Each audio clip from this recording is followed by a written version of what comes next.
नमस्कार, एमएच1 न्यूज में आपका स्वागत है। मैं हूं विकी जैन। जी हां, गुजरात के चुनावी रण में कांग्रेस महासचिव राहुल गांधी भी कूद गए हैं। राहुल गांधी ने पहले चरण के चुनाव प्रचार के अंतिम दिन गुजरात में 3 जगहों पर रैली की। तीनों ही रैलियों में राहुल के निशाने पर रहे गुजरात के मुख्यमंत्री नरेंद्र मोदी। ऐसा नहीं है कि केवल राहुल के निशाने पर मोदी रहते हैं, बल्कि मोदी भी राहुल के गुजरात आने पर उन पर जमकर निशाना जरूर साधते हैं। इतना ही नहीं, सोनिया ने भी जब रैली की तो मोदी पर निशाना साध कर कहा था कि केंद्र सरकार द्वारा भेजे जा रहे पैसों का सही उपयोग नहीं होता। तब मोदी ने सोनिया को करारा जवाब दिया था कि सोनिया गांधी गुजरात आने से पहले अपने आंकड़े ठीक कर लिया करें।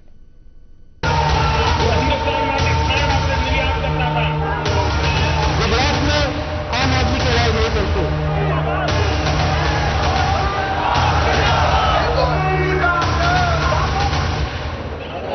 गुजरात चुनाव बीजेपी के साथ साथ कांग्रेस के लिए भी नाक की लड़ाई बन है, क्योंकि गुजरात चुनाव को ही 2014 लोकसभा चुनाव का सेमीफाइनल माना जा रहा है। इसलिए दोनों बड़ी राजनीतिक पार्टियों ने चुनाव में अपनी पूरी ताकत झोंक दी है। पहले चरण के चुनाव प्रचार के आखिरी दिन कांग्रेस पार्टी के महासचिव राहुल गांधी ने गुजरात में जामनगर, अमरेली और अहमदाबाद में रैलियां की। राहुल की इन तीनों रैलियों में उनके निशाने पर रहे गुजरात के मुख्यमंत्री नरेंद्र मोदी। रैली में राहुल ने मोदी पर निशाना साधते हुए कहा कि गुजरात में व्यापक भ्रष्टाचार है। राहुल ने मोदी पर आरोप लगाते हुए कहा कि गुजरात के मुख्यमंत्री लोगों की आवाज नहीं सुनते, केवल अपनी आवाज सुनाते हैं। इसके साथ ही राहुल ने मोदी पर गंभीर आरोप लगाते हुए कहा कि गुजरात में बहुत भ्रष्टाचार है, लेकिन वह सामने नहीं आ रहा है क्योंकि यहां पर लोकायुक्त नहीं है। इसके अलावा आरटीआई की अर्जियों को जानबूझकर स्वीकार नहीं किया जाता।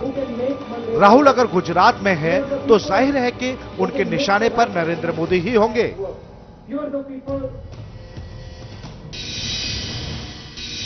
आपकी जो सरकार है और आपके जो चीफ मिनिस्टर हैं, आपकी आवाज को नहीं सुनना चाहते हैं, वो सिर्फ अपनी आवाज को सुनना चाहते हैं। उनके सपने हैं उन सपनों के बारे में वो सोचते हैं। सच्चा राजनेता जो होता है वो आपके सपनों को अपना सपना बनाता है। राहुल ने रैली में महात्मा गांधी को अपना राजनीतिक गुरु कहा। राहुल ने कहा कि मैं महात्मा गांधी जी के विचारों का अनुसरण करता हूं। इसके अलावा राहुल गांधी अपनी सरकार की उपलब्धियां भी गिनाना नहीं भूले। राहुल ने कहा कि इस देश में आईटी क्रांति कांग्रेस की वजह से ही है। राहुल ने जनता को यूपीए सरकार के द्वारा लागू योजनाओं का फायदा भी गिनाया। पहले चरण के चुनाव प्रचार के अंतिम दिन राहुल ने जनता से कांग्रेस को गुजरात की सत्ता में लाने का आग्रह किया। अब देखने की बात यह है कि राहुल का जादू क्या गुजरात की जनता पर चलता है या फिर मोदी फैक्टर जनता पर हावी रहता है। Bureau report, MH one news, Delhi. Gujarat के विधानसभा चुनाव में पहले चरण का चुनाव प्रचार शोर आज थम गया। गुजरात में पहले चरण में 87 सीटों के लिए 13 तारीख को मतदान होगा। इस बार गुजरात चुनाव में 2 बड़ी पार्टियों की किस्मत दांव पर लगी है।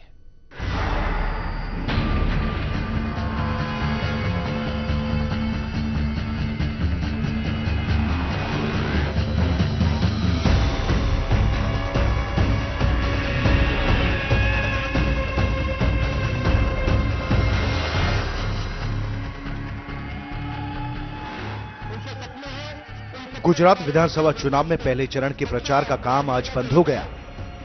इस पहले चरण में 87 सीटों पर 13 तारीख को मतदान होना है। दोनों ही बड़ी पार्टियां पहले चरण के चुनाव में जीत हासिल करने के लिए अंतिम दिन में अपनी पूरी ताकत झोंक दी। दोनों ही पार्टियों ने अपने अपने दिग्गज नेताओं को गुजरात में प्रचार करने के लिए उतार दिया है। पहले चरण के प्रचार के आखिरी दिन कांग्रेस के महासचिव राहुल गांधी ने गुजरात में 3 रैलियां की। अपनी इन रैलियों में राहुल का ध्यान सिर्फ मोदी पर ही केंद्रित था। तीनों जगहों पर रैली में राहुल के निशाने पर मोदी ही रहे। राहुल के साथ साथ यूपीए अध्यक्ष सोनिया गांधी ने भी गुजरात में 2 रैलियों को संबोधित किया। यहां पर सोनिया गांधी ने मोदी पर निशाना साधने के साथ साथ केंद्र द्वारा भेजी जा रही मदद का सही इस्तेमाल न करने का आरोप भी लगाया। कांग्रेस ने अपने सभी दिग्गजों को प्रचार के काम में उतार दिया तो बीजेपी पीछे कैसे रहती। बीजेपी के वरिष्ठ नेता लाल कृष्ण आडवाणी ने आज गुजरात में 3 रैलियां की। साणंद की रैली में आडवाणी ने कहा कि गुजरात के चुनाव पर पूरी दुनिया की नजरें हैं। इतना ही नहीं, आडवाणी ने कहा कि मोदी इस बार जीत की हैट्रिक लगाने वाले हैं। गुजरात में पहले चरण में 87 सीटों पर मतदान होना है। सौराष्ट्र और दक्षिणी इलाके के 15 जिलों में 3 करोड़ 80 लाख मतदाता 13 दिसंबर को नेताओं की किस्मत का फैसला करेंगे।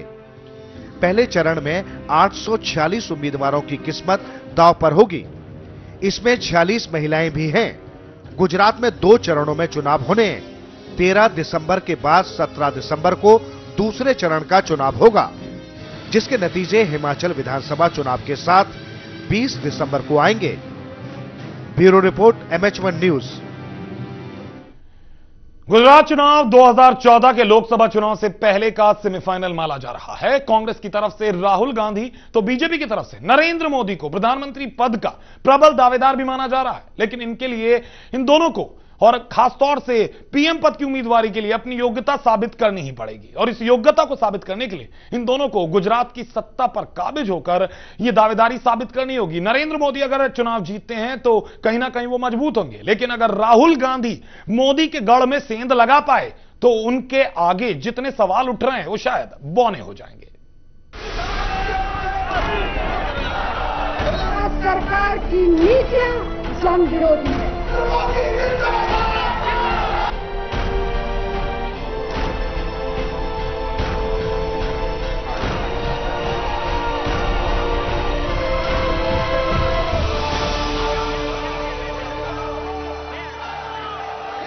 गुजरात चुनाव अब कांग्रेस और बीजेपी दोनों ही पार्टियों के लिए प्रतिष्ठा का सवाल हो गया है। इस लड़ाई में कांग्रेस की तरफ राहुल गांधी प्रधानमंत्री पद के दावेदार हैं, तो बीजेपी की तरफ से नरेंद्र मोदी।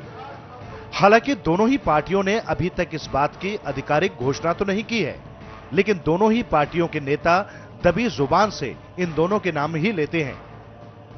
कांग्रेस के तो लगभग सभी नेता राहुल के नाम का खुला समर्थन कर रहे हैं, लेकिन खुद राहुल पार्टी में कोई भी बड़ी जिम्मेदारी नहीं लेते। लेकिन 2014 के लोकसभा चुनाव कांग्रेस पार्टी राहुल गांधी के ही दिशा निर्देश पर चुनाव लड़ेगी, क्योंकि राहुल गांधी को 2014 के लोकसभा चुनाव के लिए कांग्रेस के चुनाव समिति का सर्वे सर्वा बनाया गया है।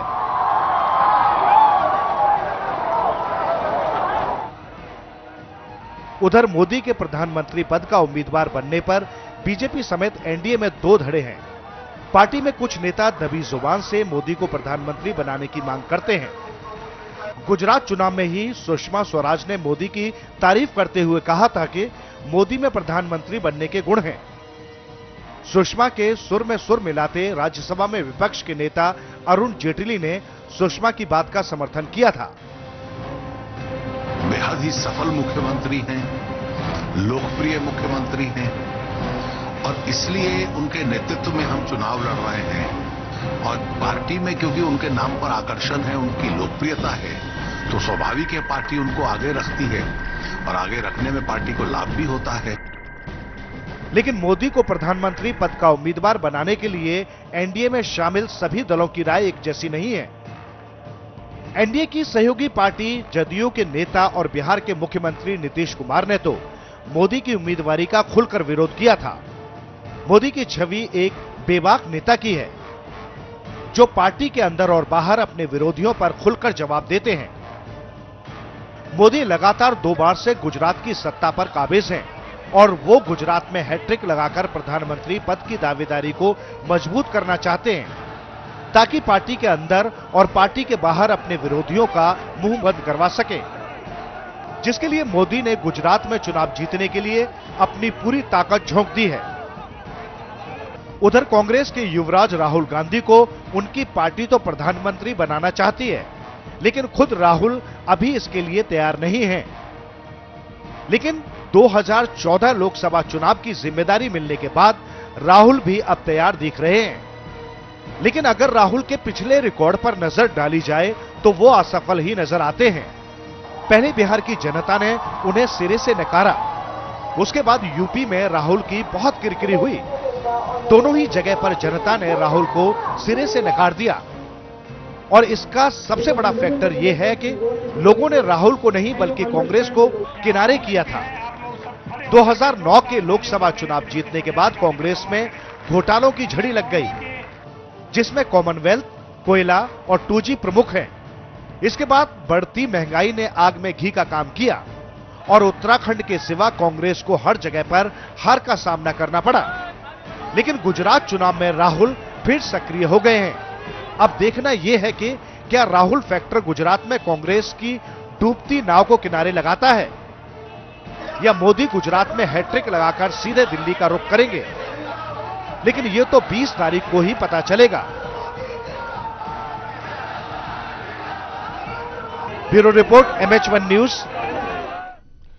फिलहाल एक छोटा सा ब्रेक लेते हैं। ब्रेक के बाद भी MH1 न्यूज पर खबरों का सफर बदस्तूर जारी रहेगा।